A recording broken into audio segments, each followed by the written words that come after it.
समय यानी काल या टाइम एक ऐसा रहस्य है जिसे हम जितना समझने की कोशिश करते हैं उतना ही इसमें उलझते जाते हैं। सभी फिजिकल सीमाओं से पार इसकी उत्पत्ति और अंत क्या है इसे कोई भी नहीं जान पाया।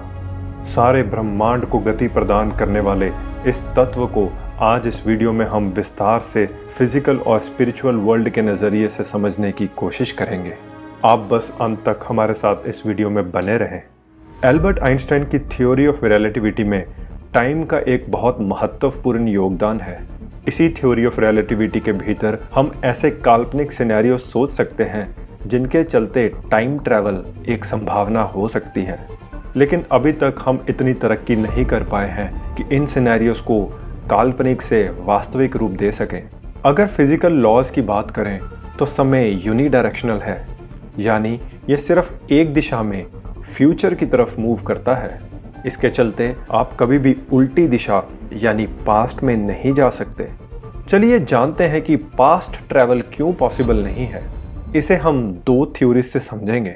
थ्योरी नंबर एक पल के लिए अगर ये मान भी लिया जाए कि कोई ऐसा यंत्र है जो आपको पास्ट में ले जा सकता है, तो क्या पास्ट में जाकर वहाँ घटित हुए इवेंट्स को आप बदल सकते हैं?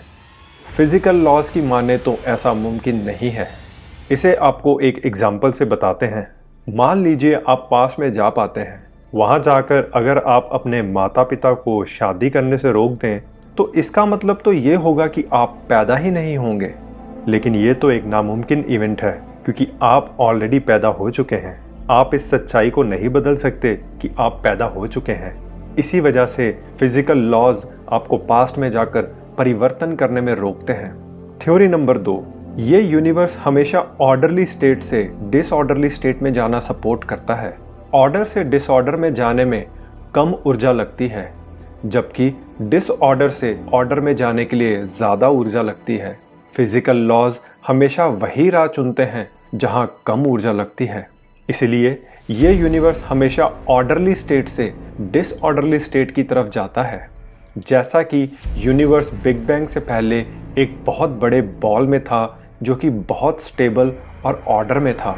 बिग बैंग एक्सप्लोजन होने के बाद यह डिसऑर्डर स्टेट में चला गया और यूनिवर्स में चारों तरफ गैलेक्सीज, सितारे और नेब्यूलास डिसऑर्डरली स्टेट में फैल गए। एक और उदाहरण की बात करते हैं।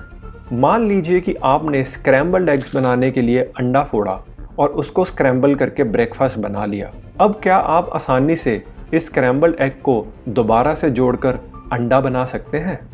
नहीं, आप ऐसा नहीं कर पाएंगे।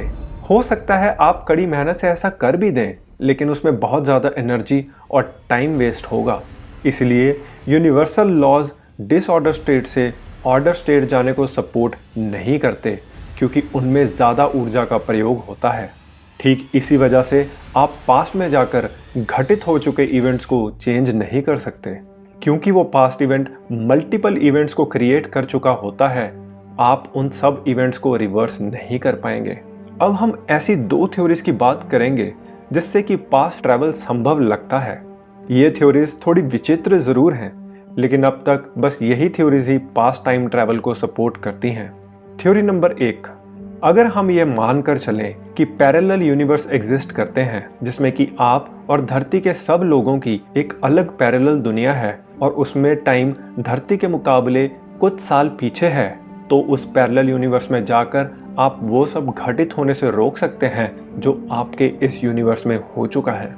लेकिन इसके लिए पैरेलल यूनिवर्स की एग्जिस्टेंस होनी चाहिए और उस पैरेलल यूनिवर्स में जाने का साधन भी हमारे पास होना चाहिए, जो कि अभी साइंस के पास नहीं है।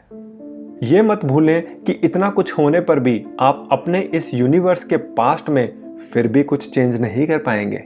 थ्योरी नंबर 2, पास्ट में जाने की एक पॉसिबिलिटी ये भी है कि आप पास्ट में एक दर्शक मात्र बनकर जा सकते हैं। आप इसमें कुछ चेंज तो नहीं कर पाएंगे, लेकिन सब पास्ट इवेंट्स को एक दर्शक बनकर देख पाएंगे या विटनेस कर पाएंगे। लेकिन मात्र एक दर्शक बनकर पास्ट में जाना भी अभी साइंस के द्वारा संभव नहीं। अगर स्पिरिचुअली देखें तो पास्ट में ट्रैवल करने की कुछ घटनाएं हमेशा से देखने में आती रही हैं। जैसे कि कुछ महापुरुष जिन्हें कि आपका पास्ट देखने की शक्ति हो, वह ये कार्य बिना किसी यंत्र या औजार के कर सकते हैं। वह आपके पास्ट की समस्त घटनाएं आपके सामने बता सकते हैं। हम ये तो नहीं कह सकते कि ये कैसे पॉसिबल है, बट ऐसी कई डॉक्यूमेंटेड घटनाएं संत महापुरुषों की जीवनी में देखने को मिलती हैं। लेकिन ये महापुरुष भी सिर्फ दर्शक बनकर आपके पास्ट को देख सकते हैं, वह उसे बदल नहीं सकते। इन्हें पास्ट में जाने की एक्सेस कैसे मिलती है, इसका पूरा डिटेल हमने अपनी एक दूसरी वीडियो में दे रखा है। उस वीडियो का लिंक हम यहाँ और नीचे डिस्क्रिप्शन में दे रहे हैं। तो ये सब तो रही पास्ट में टाइम ट्रैवल की बात। अब बात करते हैं फ्यूचर में टाइम ट्रैवल करने की। फ्यूचर टाइम ट्रैवल करना भी थ्योरी ऑफ रिलेटिविटी के मुताबिक एक संभावना हो सकती है, लेकिन आज तक किसी ने फ्यूचर टाइम ट्रैवल नहीं किया है। कम से कम इसकी कोई प्रमाणिक घटना नहीं है। कुछ लोगों के बारे में सुना जाता है कि वो टाइम ट्रैवलर्स हैं, लेकिन इसका कोई प्रमाण नहीं, क्योंकि अगर उन लोगों ने टाइम ट्रैवल किया होता तो वो इस दुनिया को आने वाले बड़े संकटों से क्यों नहीं बचा पाते। बहुत सारे लोग फ्यूचर टाइम ट्रैवल को टाइम डायलेशन के साथ कंफ्यूज कर लेते हैं, लेकिन ये दोनों बहुत अलग चीज़ें हैं। दरअसल टाइम डायलेशन में आपका टाइम दूसरे के मुताबिक धीमी गति से बीतता है। ये थ्योरी ऑफ रिलेटिविटी के द्वारा दो तरीके से हो सकता है। टाइम डायलेशन का पहला तरीका, हम कोई ऐसा यान बनाएं जो कि लाइट की स्पीड से ट्रैवल करता हो। थ्योरी ऑफ रिलेटिविटी के मुताबिक अगर कोई लाइट की स्पीड से ट्रैवल करता है तो उसके लिए समय धरती के मुकाबले धीमी गति से बीतता है। अगर ऐसा शख्स कुछ समय के लिए लाइट की गति से चलने वाले विमान में बैठकर स्पेस में जाता है तो उसकी आयु धरती में रह रहे लोगों के मुताबिक धीमी गति से बीतेगी, इसलिए वो धरती के मुकाबले धीमी गति से आयु करेगा। टाइम डायलेशन का दूसरा तरीका, थियरी ऑफ रिलेटिविटी ये भी कहती है कि जिस प्लेनेट पे ग्रेविटी बहुत ज़्यादा होती है वहाँ समय धरती के मुकाबले बहुत स्लो मूव होता है। इसका मतलब ये है कि अगर आप ऐसे प्लेनेट पे जाते हैं जहाँ ग्रेविटी धरती के मुकाबले बहुत ज़्यादा है तो आप धीमी गति से आयु करेंगे। जब आप धरती पर लौटेंगे तो बाकी के सब लोग आपसे बड़े हो चुके होंगे और आप अभी भी यंग ही होंगे। तो ये दोनों तो रही टाइम डायलेशंस की बात। बहुत से लोग इसे टाइम ट्रैवल मानते हैं, लेकिन टाइम ट्रैवल और टाइम डायलेशन दोनों बहुत अलग चीज़ें हैं। टाइम डायलेशन आपका समय स्लो कर देता है, जबकि टाइम ट्रैवल में हम बात करते हैं किसी इंसान के फ्यूचर में जाने की। अगर आप साइंस की थ्योरीज देखें तो उसमें टाइम डायलेशन तो फिर भी पॉसिबल है, लेकिन टाइम ट्रैवल की पॉसिबिलिटी बहुत कम है। टाइम ट्रैवल का मतलब ये है कि कोई फ्यूचर में जाके होने वाले इवेंट्स को जान सके और देख सके कि फ्यूचर में क्या घटित होगा। ये तो तब ही पॉसिबल है जब घटने वाले फ्यूचर इवेंट्स पहले से निर्धारित हों। बट अगर फ्यूचर इवेंट्स पहले से निर्धारित हैं तो इसका मतलब तो ये हुआ कि हम सब एक कठपुतली की तरह बस जी रहे हैं, क्योंकि जो कुछ भी फ्यूचर में होना है वो सब पहले ही लिख रखा है। हमारी माने तो फ्यूचर इवेंट्स पहले से निर्धारित नहीं रहते हैं। फ्यूचर में सिर्फ पॉसिबिलिटीज़ हो सकती हैं जिनका कि इंसानों की फ्री विल द्वारा निर्माण होता है। इसे उदाहरण से समझिए। अगर एक विद्यार्थी एग्ज़ाम में बैठने से डरता है और वो सोचता है कि वह एग्ज़ाम में ना बैठ के एग्ज़ाम स्किप कर देगा, तो जाहिर सी बात है वह फेल हो जाएगा। एग्ज़ाम में बैठना या ना बैठना उसकी फ्री विल यानी स्वेच्छा पर निर्भर करता है। अब इस विद्यार्थी की फ्री विल की चॉइस पे दो फ्यूचर इवेंट्स हो सकते हैं।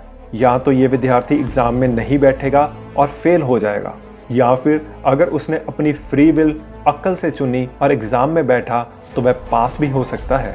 फ्यूचर उस विद्यार्थी की फ्री विल पे डिपेंडेंट है और उसने अपनी इस फ्री विल की एक्सेस किसी को नहीं दे रखी।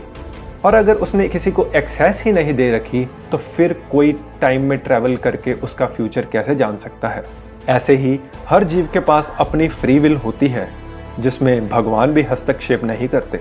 वो जीव अपनी फ्री विल से क्या चुनता है वही फ्यूचर इवेंट्स का निर्माण करता है, और जिस चीज़ का निर्माण हो रहा हो उसका फाइनल रूप तो कोई भी नहीं देख सकता, टाइम ट्रैवलर भी नहीं। इसीलिए फ्यूचर में टाइम ट्रैवल करना संभव प्रतीत नहीं होता। जैसे कि इंसान को फ्री विल दी गई है, वैसे ही इस संसार के सभी जीव जंतुओं को भी फ्री विल दी गई है, जिसकी वजह से फ्यूचर के अनगिनत पैटर्न्स और पॉसिबिलिटीज बन सकती हैं, जो कि फ्यूचर ट्रैवल को और ज़्यादा उलझा देती हैं। एक ऐसी शक्ति जो कि हर इंसान में और हर जीव जंतु में कॉन्शियसनेस के रूप में एग्जिस्ट करती है, सिर्फ वही एक सटीक फ्यूचर पैटर्न को जानकर उसे एक्सेस कर सकती है, और वह भगवान के अतिरिक्त कोई और नहीं हो सकता। लेकिन सवाल फिर भी ये रह जाता है कि अगर भगवान फ्यूचर इवेंट्स डिसाइड कर देंगे तो हमारी फ्री विल का क्या। ये एक स्पिरिचुअल पैराडॉक्स है और इसका जवाब इतनी आसानी से संभव नहीं। आखिर किसी कारणवश ही हम सब वर्तमान की जंजीरों में जकड़े हुए हैं, जिसके चलते हम ना पास्ट में जा सकते हैं और ना फ्यूचर में। आशा करता हूँ आपको ये वीडियो पसंद आया होगा।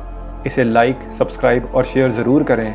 टाइम डायलेशन से जुड़ी कुछ ऐसी स्टोरीज जो कि हमारे शास्त्रों में दी गई हैं, उनको हम अगले वीडियो में आपको बताएंगे। तो मिलते हैं अगली वीडियो में।